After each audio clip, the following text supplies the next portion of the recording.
Hi, വീണ്ടും ഇന്നത്തെ video annual flying star ഫെങ്ഷുവി അപ്ഡേറ്റ്സിനെ കുറിച്ചാണ്. കഴിഞ്ഞ വീഡിയോയിൽ നമ്മൾ നമ്പർ 2 എവിടെയാണ് വരുന്നത്, ഇൽനെസ് സ്റ്റാർ വീടിൻ്റെ സെൻറ്ററിലാണ് വരുന്നത്. അതിനെന്തൊക്കെ റെമഡീസ് ചെയ്യണമെന്ന് പറഞ്ഞു. ഇന്ന് നമ്മൾ മെൻഷൻ ചെയ്യുന്നത് നമ്പർ 5 കുറിച്ചാണ്. നമ്പർ 5 എന്ന് പറയുന്നത് ഫെങ്ഷുവിൽ ആനുവൽ ഫ്ലൈയിങ് സ്റ്റാർ ഫെങ്ഷുവിൽ നമ്മൾ 5 യെല്ലോ അഫ്ലിക്ഷൻ എന്ന് പറയുന്ന ഒരു സ്റ്റാറാണ്.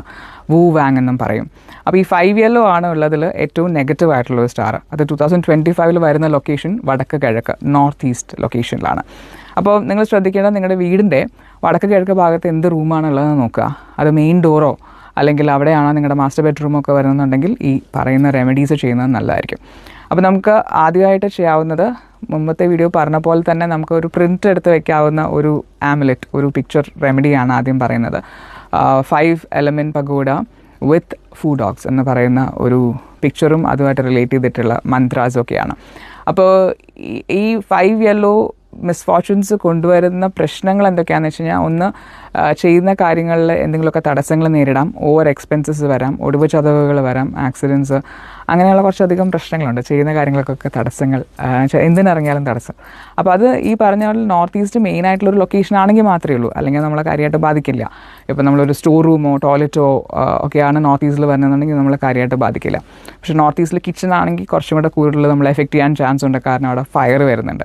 ഈ നോർത്ത് ഈസ്റ്റ് ലൊക്കേഷനിൽ നമ്മൾ ഫയർ അല്ലെങ്കിൽ റെഡ് കളർ സ്കീം അല്ലെങ്കിൽ ഓറഞ്ച്, ബ്രൈറ്റ് യെല്ലോസ് അങ്ങനെയുള്ള കളർ സ്കീംസൊക്കെ ഈ വർഷം ഉണ്ടെങ്കിൽ അതും ഈ ആനുവൽ ഫ്ലൈയിങ് സ്റ്റാർ ഫെങ്ഷുവി അനുസരിച്ചിട്ട് ഈ പറയുന്ന നമ്പർ 5 ട്രിഗർ ചെയ്യാനും അത് ഈ പറഞ്ഞ നെഗറ്റിവിറ്റി നമുക്ക് കുറച്ചുകൂടെ കൂടുതലായിട്ട് ചിലപ്പം ഇൻഫ്ലുവൻസ് ചെയ്യാനൊക്കെ അതൊരു കാരണമാകും.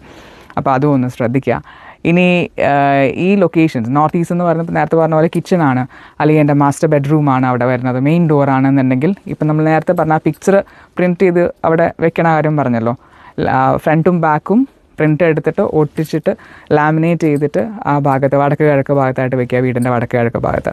അതിനോടൊപ്പം തന്നെ ഈ പറഞ്ഞ പ്രശ്നങ്ങളൊന്നും ഇല്ലാതിരിക്കാൻ നിങ്ങൾക്ക് ചെയ്യാവുന്ന മറ്റൊരു കാര്യം, ഇതിൻ്റെ ചെറിയ ഒരു പ്രിൻ്റ് എടുത്തിട്ട് കയ്യിൽ കൊണ്ടു നടക്കുന്നതും നല്ലതാണ്. എസ്പെഷ്യലി നിങ്ങളുടെ വീടിൻ്റെ മെയിൻ ഡോറും മാസ്റ്റർ ബെഡ്റൂമും ലിവിങ് റൂമിൻ്റെ അങ്ങനെയുള്ള ഇമ്പോർട്ടൻറ്റ് ലൊക്കേഷൻസിലാണ്, അത് നോർത്ത് ഈസ്റ്റ് ആണ് വരുന്നതെന്നുണ്ടെങ്കിൽ നിങ്ങളുടെ കയ്യിൽ ഇത് കൊണ്ടു നടക്കുന്നതും നല്ലതാണ്, ഒരു പ്രൊട്ടക്റ്റീവ് ആമുലെറ്റായിട്ട്. അതുപോലെ തന്നെ ഒരു 6 റോഡ് വിൻഡ് ചൈമും ഹാങ് ചെയ്യാം. എഗെയിൻ ഈ പറഞ്ഞ ഇമ്പോർട്ടൻറ്റ് ലൊക്കേഷൻസ് ആണ് നോർത്ത് ഈസ്റ്റ് വരുന്നത്. നിങ്ങളുടെ വീടിൻ്റെ ഇമ്പോർട്ടൻറ്റ് ലൊക്കേഷൻസിലാണെങ്കിൽ അവിടെ ഒരു 6 റോഡ് വിൻഡ് ചൈം ഹാങ് ചെയ്തിട്ട് അതും ഒരു 3 മണിക്കൂർ മൂവ് ചെയ്യിപ്പിക്കാൻ ശ്രദ്ധിക്കാം. ഇനി മറ്റൊരു കാര്യം പ്രത്യേകം ശ്രദ്ധിക്കേണ്ടത്, ഈ നോർത്ത് ഈസ്റ്റ് ലൊക്കേഷനിൽ ഈ വർഷം നമ്മളൊരു കാരണവശാലും റെനോവേഷൻസ് നടത്താൻ പാടില്ല എന്നുള്ളതും ശ്രദ്ധിക്കുക. അവിടെ നമ്മൾ എന്തെങ്കിലും പൊളിച്ച് പണികൾ ചെയ്യുമോ, അല്ലെങ്കിൽ വീടിൻ്റെ പുറത്താണെങ്കിലും വടക്ക് കിഴക്ക് ഭാഗത്തായിട്ട് നമ്മൾ മരം നടാൻ വേണ്ടി കുഴിയെടുക്കുകയോ മതിൽ പണിയാൻ വേണ്ടി വാനം കോരുകയോ ഒക്കെ ചെയ്താലും ഈ പറഞ്ഞ പോലെ ഈ നേരത്തെ പറഞ്ഞ നെഗറ്റീവ് എഫക്ട്സ് നമുക്ക് അനുഭവത്തിൽ വരും. എന്തെങ്കിലും ഒടിവ് ചതവുകളോ അല്ലെങ്കിൽ എന്തെങ്കിലും പ്രോബ്ലംസോ ഫൈനാൻഷ്യൽ ക്രൈസിസോ ഹെൽത്ത് ഇഷ്യൂസൊക്കെ വരാനായിട്ടുള്ള ചാൻസസ് ഉണ്ട്. അപ്പോൾ അതും അവോയ്ഡ് ചെയ്യുക. അത് നമ്മൾ നേരത്തെ ഒരു വീഡിയോയിൽ പറഞ്ഞിട്ടുണ്ടായിരുന്നു, ഇങ്ങനൊരു ഇഷ്യൂ ഉണ്ട്, അപ്പോൾ നോർത്ത് ഈസ്റ്റിൽ എന്തെങ്കിലുമൊക്കെ ചെയ്യണമെങ്കിൽ നേരത്തെ ചെയ്ത് വെക്കണം എന്നുള്ളത്. അപ്പോൾ അതും മനസ്സിൽ കരുതുക. അപ്പോൾ പിന്നെ നമുക്ക് ചെയ്യാവുന്നത്, നോർത്ത് ഈസ്റ്റിൽ പറഞ്ഞ പോലെ നിങ്ങളുടെ മെയിൻ ആയിട്ടുള്ള ഭാഗം ആണ് നോർത്ത് ഈസ്റ്റ് വരണമെന്നുണ്ടെങ്കിൽ അവിടെ കുറച്ച് മെറ്റലിൻ്റെ ഐറ്റംസും നമ്മൾ നേരത്തെ വീഡിയോയിൽ പറഞ്ഞില്ലേ, വിളക്കോ ഉരുളി പറ അങ്ങനെയൊക്കെയുള്ള ഹെവി മെറ്റൽ ഐറ്റംസ് ആ ഭാഗത്ത് ഇടുന്നതും ഈ പറഞ്ഞ നമ്പർ 5 ഇൻഫ്ലുവൻസ് കുറയ്ക്കുന്നതിനും അതിനെ കൺട്രോളിൽ കൊണ്ടുവരുന്നതിനും ഹെൽപ്പ് ചെയ്യും. അപ്പോൾ ഇത്രയും കാര്യങ്ങളാണ് നമ്പർ 5 അല്ലെങ്കിൽ 5 യെല്ലോനെ ബേസ് ചെയ്തിട്ട് നമുക്ക് മനസ്സിൽ ഓർക്കാനുള്ളത്. നോർത്ത് ഈസ്റ്റ് ഭാഗത്ത് കൂടുതൽ ആക്ടിവിറ്റീസ് ഒന്നും കൊണ്ടുവരേണ്ട. വലിയ ലൗഡ് മ്യൂസിക് അല്ലെങ്കിൽ TV അങ്ങനെയൊക്കെയുള്ള സംഭവങ്ങളൊക്കെ അവിടെ ഉണ്ടെങ്കിൽ അത് പതുക്കെ തൽക്കാലത്തേക്ക് TV ഒക്കെ മാറ്റിൽ ഇത്തിരി ചടങ്ങായിരിക്കും.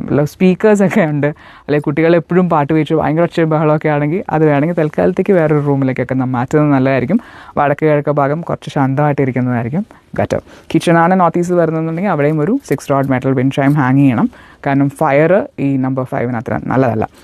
അപ്പോൾ എന്നിട്ട് അതും ഒരു 3 to 4 hours മൂവ് ചെയ്യിപ്പിക്കുക. ഈ വിൻഡ് ചൈം എന്തെങ്കിലും എക്സ്ട്രാ ഫാനോ എന്തെങ്കിലും വെച്ച് കൊടുത്തിട്ട് അത് മൂവ് ചെയ്യിപ്പിക്കുക. അപ്പോൾ അങ്ങനെ 5 യെല്ലോയുടെ ഒരു നെഗറ്റീവ് ഇൻഫ്ലുവൻസിൽ നിന്ന് മറികടക്കാം. അത് നമ്മളെ എഫക്റ്റ് ചെയ്യാതെ ഇരിക്കും. ആൻഡ് നമുക്ക് വളരെ പീസ്ഫുൾ ആൻഡ് ഹാപ്പി ആയിട്ട് ഒരു ലൈഫ് മുന്നോട്ട് കൊണ്ടുപോകാൻ സാധിക്കുകയും ചെയ്യട്ടെ. All the very best. See you in the next video.